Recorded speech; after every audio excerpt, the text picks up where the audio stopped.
Bom, então fazendo a gravação do vídeo para disciplina de práticas em saúde da Universidade Federal de Minas Gerais para medicina. Bom, pessoal, calhou então da gente parar para conversar a respeito do processo de trabalho, em especial do processo de trabalho médico na atenção primária à saúde. Primeiro, a gente precisa entender que a atenção primária ela é organizada de diferentes formas em diferentes países. Então a gente vai falar aqui agora, de como que é organizado esse trabalho, esse processo de trabalho do médico dentro da experiência de atenção primária do sistema público de saúde brasileiro, porque a iniciativa privada também se organiza de outra forma. Alguns aspectos são comuns a todos, outros não.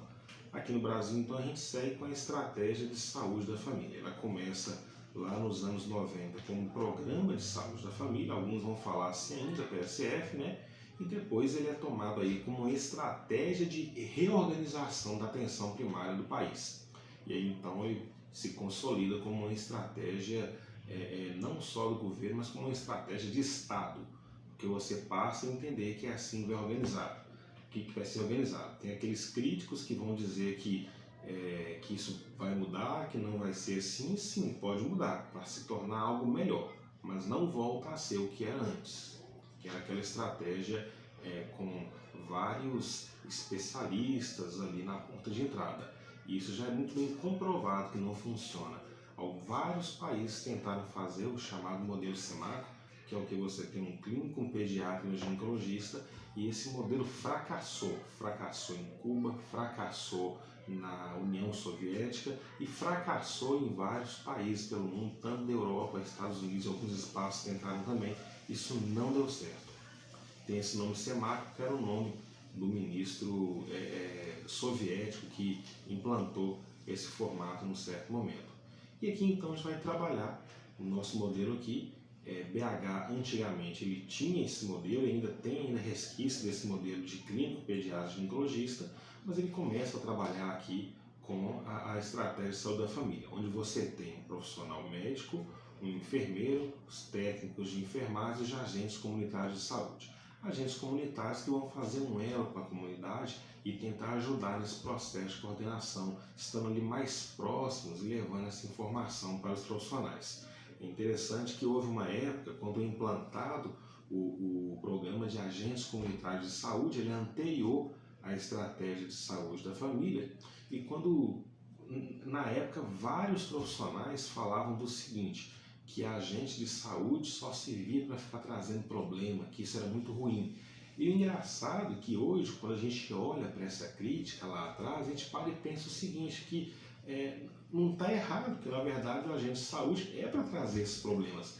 Esses problemas já existiam, independente de existir um agente comunitário de saúde. Quando você passa a ter esse profissional, você para, por assim dizer, de fingir que esses problemas não existem. E a gente começa aí a ter que construir estratégias para enfrentá-los. Você tem os técnicos de enfermagem, que por certo você tem medicações que precisam ser aplicados a alguns pacientes, tem processos ali de cuidados com curativos que você precisa desse profissional, e você tem um enfermeiro para seguir o processo de coordenação dessa turma aí.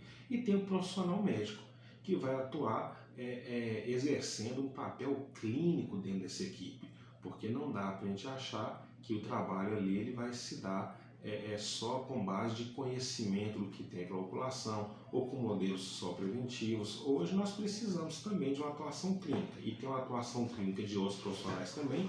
O próprio enfermeiro tem também uma atuação clínica de cuidado direto com o paciente, mas tem um profissional que, do ponto de vista legal, ele precisa fazer esse papel.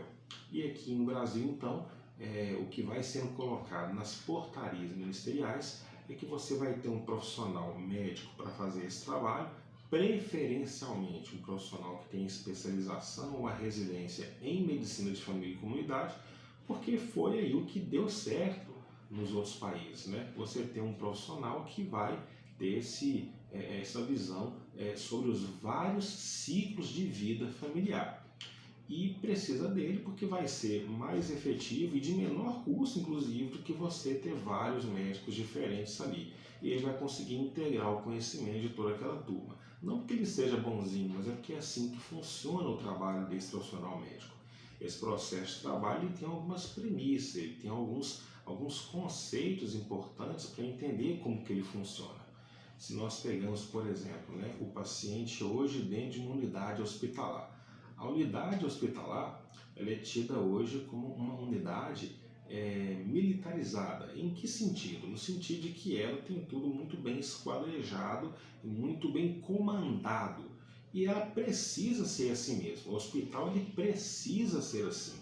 No hospital, pouco importa a situação de vida daquela pessoa que chega ali com uma doença desestabilizada. É claro que é importante conhecer sobre um aspecto de humanização, mas do ponto de vista pragmático, a pessoa que chega infartando, venha ela do meio da rua em situação de rua, ou venha ela dos bairros das pessoas de mais posses na cidade, infarto agudo do miocárdio é tratado da mesma forma. Edema agudo de pulmão, você tem protocolo para isso. Acidente vascular cerebral, você segue um caminho. E aqui então o hospital vai precisar funcionar assim. Só que na atenção primária vai precisar ser diferente. E por quê? Porque as pessoas não estão sob nossa tutela o tempo todo. Elas passam pelo atendimento dos profissionais de saúde, médico, enfermeiro, conversam com a gente que está de saúde, tem algum procedimento que eles fazem ali, estão próximos do técnico de enfermagem, mas na maior parte do tempo e da vida, ela está na casa dela, ela vive a vida que ela quer. E ainda bem que é assim, nós não estamos aqui para prender e dominar as pessoas. Mas uma vez que elas seguem as suas vidas dentro do seu lar, dentro de uma realidade, de um contexto que lhe é próprio, para que nós possamos seguir com os cuidados de saúde, nós temos que fazer negociações. Dentro do hospital não tem muita negociação, pode ter negativo, o paciente pode recusar algum procedimento ou algum atendimento. Mas lá nós decidimos a hora que ele toma o remédio, qual que é o remédio, a hora que ele come, a hora que ele banha, a hora que ele recebe visita. Não é assim que funciona na casa das pessoas e não é para ser assim mesmo. Então aqui a gente tem que negociar. Quando falam sobre a tentativa frustrada de levar um modelo hospitalocêntrico para a atenção primária, é disso que estamos falando, de profissionais médicos e aos montes nós temos que viram para o paciente e dizem o seguinte: olha, eu vou prescrever tal medicamento, é isso aqui que saiu na última revisão, no Lancet, e vai dar tudo certo. Só que não vai dar certo. Não vai dar certo. Nós temos pacientes, por exemplo, que eles passam por situações de vida em que a gente vai ter que adequar a medicação, as condutas, os processos àquilo que ele vive. Porque aqui a gente está na atenção primária, no espaço mais próximo das pessoas. A gente trabalha com o mundo das possibilidades, com a verdade das negociações, não com a verdade absoluta e com o profissional que manda naquelas pessoas que ali estão. Para isso, para poder discutir isso, algumas pessoas já vieram, alguns teóricos, mas médicos que estavam ali na ponta também, mas que foram teorizar como que se dá o processo de trabalho. E a primeira pessoa que vai discutir sobre como que se organiza esse processo de trabalho é o Myron Balint. Balint, um psiquiatra de Budapeste que vai para a Inglaterra no início do sistema de saúde inglês e que, vendo a dificuldade que alguns médicos tinham com os pacientes, ele começa a juntar essa turma para poder conversar sobre como que se dava a relação médico-paciente. Como todo mundo cartesiano, e a nossa formação é muito cartesiana, o Balint ele vai segmentar, ele vai dividir em categorias a análise do relacionamento com o paciente. A primeira categoria do Balint é a categoria do médico enquanto droga. O que ele quer dizer com isso? Que o médico ele tem, falamos médico aqui, mas qualquer profissional de saúde, mas especificamente falando do profissional médico, ele exerce um impacto sobre o paciente, igual se fosse uma droga, igual se fosse um remédio.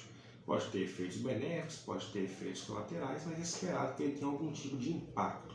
Isso se dá no processo de construção de vínculo. Hoje mesmo atendi um casal que passou pela unidade de urgência e a reclamação é que não acreditaram na médica que lá estava. Quando você vê o que a médica fez, não estava muito errado o que ela fez, não. Tinha algumas coisas que talvez eu fizesse diferente, mas o principal é que não se construiu vínculo, as pessoas não acreditam e não tem por que acreditar. Vocês não acreditariam em alguém que acabaram de conhecer para opinar sobre questões importantes da sua vida. Essa confiança não é posta como se fosse um sacerdócio. A coisa não funciona assim. Existe um respeito sim do profissional, mas no íntimo, quando chega em casa e deita no travesseiro, a pessoa segue, é aquele em que ela pode depositar confiança, ela deposita no que existe vínculo. E Barthes falava então da importância do médico ele existir naquela relação, como se fosse uma droga, exercendo um impacto. O segundo é que o Barthes vem falar sobre o processo de organização da doença. O que ele diz? Olha, o paciente ele organiza na cabeça dele como que essa doença funciona. Não importa muito, num primeiro momento, saber se ele organiza isso bem ou mal, mas importa saber se ele tem algum tipo de ideia ou se ele se propôs a construir como que aquilo funciona. Porque nisso é que o médico vai trabalhar, entendendo o que a pessoa acha que aconteceu ali. Porque você precisa trabalhar as crenças, o contexto, a realidade daquela pessoa para fazer uma negociação e estabelecer um plano terapêutico. Vejam que essas coisas não são porque o médico de família é bonzinho, não se trata disso. Tem horas que tem que ser mal, de certa forma, para apontar coisas que estão ruins. Mas você não tem como trabalhar aqui, onde a pessoa não está sob sua tutela o tempo todo. Você não tem como trabalhar aqui só dizendo que você acha certo ou errado e esperar que as pessoas magicamente sigam. Elas não vão seguir. Então, a organização da doença, entender como se organiza a doença, é uma outra categoria valentiana. A terceira categoria da oferta da doença, que diz respeito a quê? A saber se o paciente te oferta aquilo de verdade. É igual se fosse um presente, o paciente ele pode lhe entregar um presente ou não, e você não recusa presente. A gente aprende isso desde a infância, né? Você não recusa presente, depois você pode até jogar fora, mas você não recusa presente. E aí o paciente, às vezes, ele vem trazer alguma coisa para o médico e o médico não entende o que está sendo trazido, qual que era a agenda do paciente, qual que era a demanda real dele naquele momento, né? Tem um paciente que chega, por exemplo, no consultório médico e ele diz que está com uma dor no pé, por exemplo. Aí o médico começa a examinar e de repente mede a pressão e fala, mas sua pressão está alta, tem que cuidar dessa pressão. Ok, o cara tem que cuidar da pressão, mas ele veio te trazer o raio da dor no pé. E aí o cara começa, não, mas a pressão, e quer usar remédio de pressão, o paciente não veio ofertar isso. Se ele não tem um vínculo com o médico, ele nem vai se sentir à vontade para poder discutir e abordar isso. Então tem que abordar primeiro o que ele oferta. Quem te ofertou? Ele ofertou dor no pé, vamos resolver dor no pé. E claro, não quer dizer que você vai negligenciar a hipertensão, mas significa que você vai trabalhar o vínculo, trabalhar esse processo do médico como droga, e é só então é que você adquire permissão do paciente para lidar com isso. Isso não quer dizer que isso vai ser feito adiando eternamente, meses, anos, não se trata disso, mas significa que você não vai ficar batendo o pé e brigando com o paciente para dizer o que é mais importante. O que é mais importante é aquilo que a pessoa veio demandar. Você vai respeitar, apontar outras coisas e tentar seguir. É diferente. No hospital que chegou com dor torácica, não tem muito o que discutir. O importante é resolver a dor torácica. Aqui é importante a gente compreender com que é esse paciente. A próxima categoria, a quarta categoria, o conluio do anonimato, que é o quê? Quando o médico faz meio que um acordo explícito ou implícito com o paciente para poder fazer de conta que as coisas estão sendo resolvidas. E o que o Bartlett vai ensinar para nós é que esse jeito de conduzir o percurso assistencial, o itinerário do paciente, não resolve o problema dele. É quando o médico, por exemplo, sem escutar muito o paciente com a dor no pé, que eu comentei aqui, ele pede já uma radiografia e manda o paciente embora. Não é que não possa pedir radiografia, não é que não possa passar um medicamento, mas isso faz parte de um plano ou foi só um jeito de despachar aquele paciente? O paciente aqui tem que construir vínculo com a gente, ele volta, então não tem como despachar essas pessoas, não tem como despachar a família.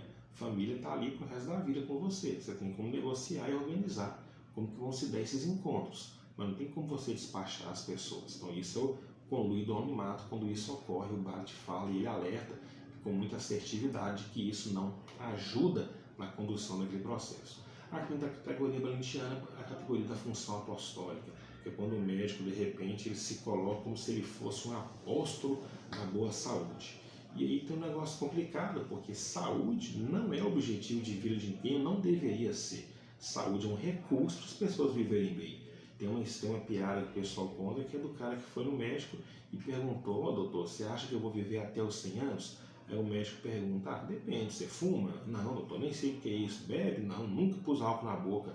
Você se envolve em situações arriscadas, você dirige em alta velocidade, você se aventura? Não faço nada, fico só em casa vendo televisão. Você quer viver até os 100 anos por causa de quê, né? Isso é uma brincadeira, mas para dizer que, olha, o que as pessoas querem da vida? Saúde é só um recurso. O cara que teve um AVC, ele teve comprometido a sua qualidade de vida. Então você quer cuidar e quer prevenir que isso aconteça para que esse cara não tenha atrapalhado a vida dele. O médico não está aqui para o paciente chegar e adotando uma postura assim paternalista, né? Virar para o paciente e começar assim, olha, eu vi seus exames aqui, o colesterol muito feio, deveria melhorar. Ué, mas o que é isso? Não estamos aqui para fazer esse papel. Ou então um paciente que chega e fala, doutor, você vai ficar com raiva de mim. Raiva? Eu não fico com raiva de ninguém. O cara não quer cuidar, não vai cuidar, é menos um para cuidar aqui. Não é disso que se trata. Nós estamos aqui para fazer um acordo com as pessoas, e acordo quer dizer que tem responsabilidade lado a lado. A gente quer que o paciente seja autônomo, e para ele ter autonomia, ele tem que estar ali com alguma coisa que é dele. Não estamos aqui para adotar essa função apostólica. O paciente está fumando e começa, pois é, seu fulano, o senhor está fumando demais. O que o Balit nos alerta? Que isso não ajuda. Esse paciente fica cismado, fica com raiva, não volta aqui mais. Não quer dizer, é claro, que você vai dar um tapinha nas costas e dizer, tá fumando, tá tudo bem. Não é isso. Mas você não vai ficar dando lição de moral para o paciente, porque isso não resolve, não organiza o processo de cuidado com as pessoas. Tempos depois, o pessoal foi organizar isso melhor. O Balit falava disso e ele mesmo dizia que não sabia se isso era ciência, era alguma coisa, era uma questão de impressões, embora essas impressões dele tenham assim servido de base para toda discussão sobre relação médico-paciente ali por diante. Mas aí depois o pessoal vai construir isso de uma forma mais assim bem estabelecida, bem assim parametrizada, com pesquisas mais assim intensas para dizer o que tem impacto ou não no método clínico centrado na pessoa, que é aquilo que a gente vai usar aqui no dia a dia, conhecendo do Balit sim, mas aqui sabendo do método clínico. O método clínico ele tinha antes 6 passos e agora ele conta com 4 passos, e bem rapidamente. Coisas que vocês vão notar que bebem lá na fonte do Balit. O primeiro é que você e esses passos eles não têm que ser seguidos um atrás do outro, mas são necessidades para perceber como é que se dá o processo de escuta e organização do trabalho com o paciente, que você vira e fala assim, o primeiro passo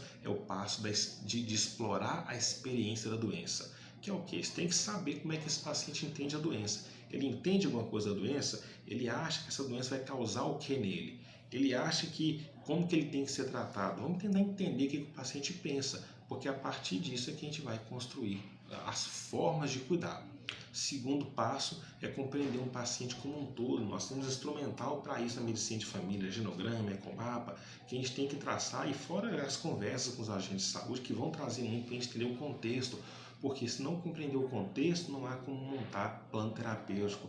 Eu tenho pacientes que são motoristas de van, como é que você trata esse cara usando diurético na parte da manhã? O cara não tem onde parar. Paciente usando metformina para diabetes e tendo um desconforto importante estomacal, intestinal, não tem onde parar o carro e ir no banheiro, e você insiste na metformina, depois usa de uma função apostólica, como se ele não usasse, ele fosse um mau paciente, que não informa bem, que não faz as coisas que estão seguindo. Não, vamos entender o que está acontecendo. Até tem gente que tenta picaretar e não se cuidar mesmo, mas isso não pode ser a primeira impressão. Tem que tentar entender quem que é essa pessoa, em que contexto que ele está. Eu tenho um paciente, por exemplo, que se queixa de ansiedade, mas não querem medicamentos para ansiedade que façam dormir, porque são responsáveis pelos cuidados com outra pessoa em casa. É preciso compreender isso, senão não há como montar um plano terapêutico que a pessoa siga.